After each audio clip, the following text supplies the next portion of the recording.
ఒకప్పుడు ఒక అందమైన అడవిలో చాలా జంతువులు సుఖంగా జీవించేవి. కాని ఆ అడవిలో ఓ తెలివైన నక్క ఉండేది. ఆ నక్కకి చాలా చెడు అలవాట్లు ఉండేవి. అది ఎప్పుడూ అబద్ధాలు చెప్పేది, మోసాలు చేసేది, ఏదైనా తినడానికి దొంగతనమే చేసేది. ఒకరోజు ఆ అడవిలోకి కొత్తగా వచ్చిన ఒక తెలివైన కుందేలు పేరు చిట్టి. చిట్టి చాలా తెలివిగా, ముద్దుగా ఉండేది. చిట్టిని చూసిన నక్క, హోహో! ఇది కొత్త పిల్ల.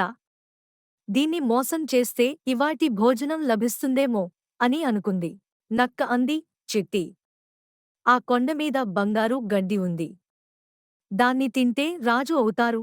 చిట్టి అద్భుతంగా ఆశ్చర్యపోయినట్లు నటించింది. నక్క, చిట్టిని వెంట తీసుకుని కొండపైకి వెళ్ళింది. కాని అక్కడ బంగారు గడ్డి ఏమీ లేదు. చిట్టికి మోసం గుర్తొచ్చింది. అది తెలివిగా చెప్పింది, నక్క అన్నా, నువ్వు ముందుగా వెళ్ళి బంగారు గడ్డి తీసుకోరా. నేను ఎక్కలేను. నక్క ఎక్కింది.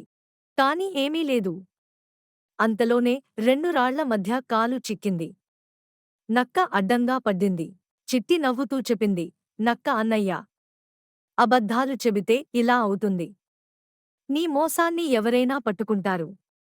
నిజాయితీగా ఉండడం మంచిది. నక్క బాధగా అంది, క్షమించు చిట్టి. నీవు నాకు మంచి పాఠం నేర్పావు.